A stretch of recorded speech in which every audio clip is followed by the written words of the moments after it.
Salam sejahtera bagi kita semua. Kembali kita berjumpa di dalam pelajaran biologi dengan topik sistem saraf bagian yang pertama oleh Adiludin Hutapea.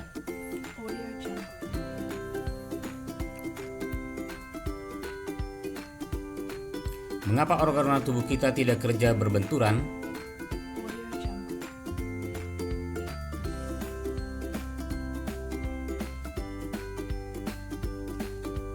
Karena ada sistem koordinasi, yaitu sistem saraf, hormon, dan alat indera. Sistem saraf disusun oleh neuron atau sel saraf neuroglia. Neuroglia adalah sel penunjang pada susunan saraf pusat sebagai jaringan ikat.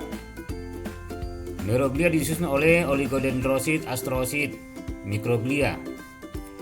Nah, berikut gambar pada sel saraf atau neuron dendrit menerima impuls dan membawa impuls ke badan sel saraf. Badan sel saraf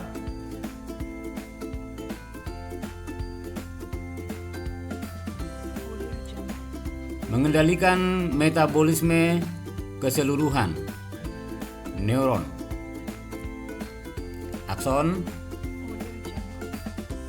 mengirimkan impuls ke sel saraf lainnya. Selubung mielin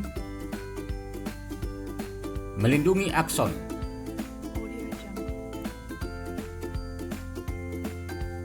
Sel skeuan membentuk selubung mielin.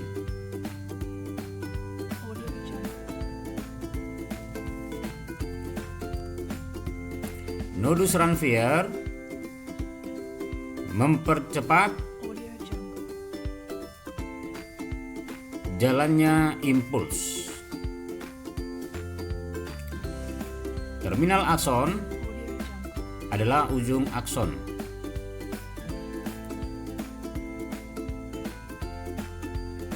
Atau ujung sel saraf.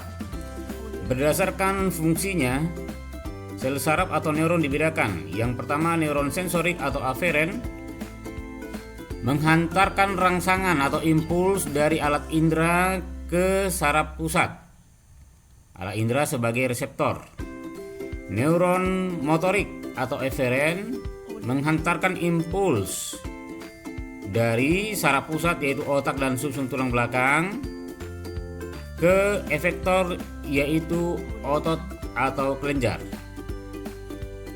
Yang ketiga, neuron konektor atau interneuron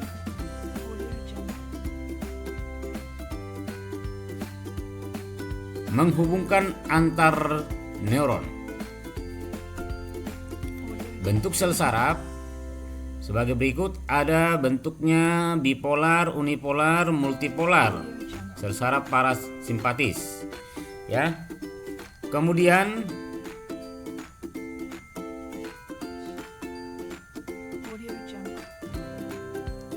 antara sel saraf dengan sel saraf dihubungkan oleh sinapsis. Sinapsis ini menghubungkan antara sel saraf. Ada prasinapsis yang terdapat pada sel saraf yang satu dan pasca sinapsis pada sel saraf yang satu, di mana ada neurotransmitter yang membawa rangsangan dari prasinapsis ke pasca sinapsis. Neurotransmitter merupakan substansi kimia pembawa atau penghantar impuls.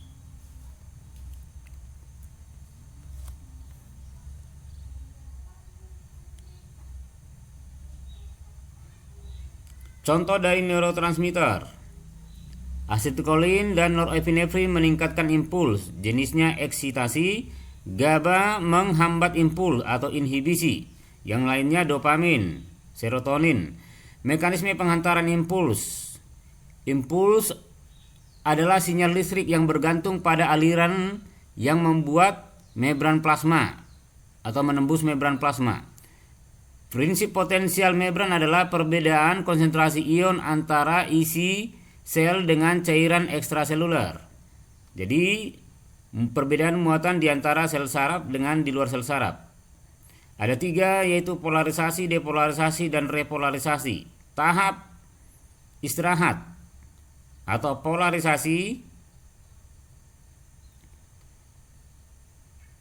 Saluran ion Na positif dan K positif tertutup. Luar membran muatan positif, dalam membran muatan negatif. Tahap depolarisasi. Saluran natrium positif terbuka dan ion natrium positif masuk ke dalam sel saraf, sedangkan saluran K positif tetap tertutup, maka luar membran bermuatan negatif dan dalam membran bermuatan positif. Tahapan repolarisasi.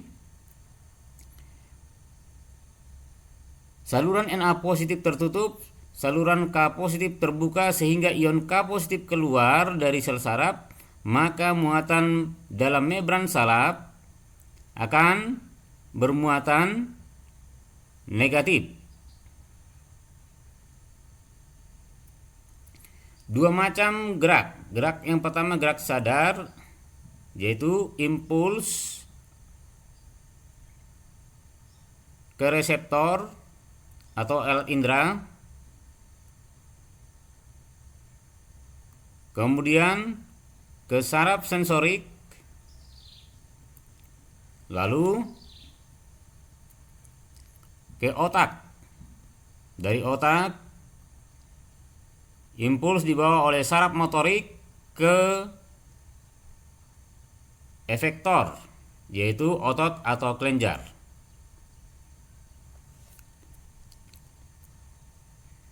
Gerak refleks. Impuls diterima oleh reseptor, yaitu alat indera, dibawa oleh saraf sensorik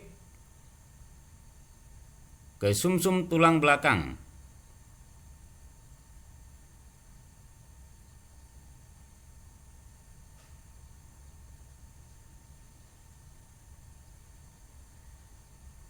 Dari sumsum tulang belakang dibawa impuls oleh saraf motorik ke efektor, yaitu otot atau kelenjar.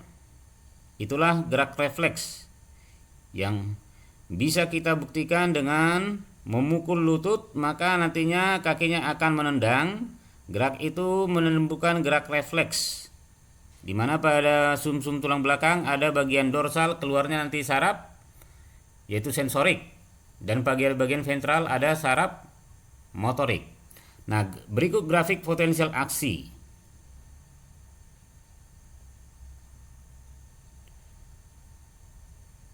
Sampai di sini pertemuan saraf bagian yang pertama, masih kita lanjutkan berikutnya di bagian saraf yang kedua. Sampai jumpa pada topik berikutnya.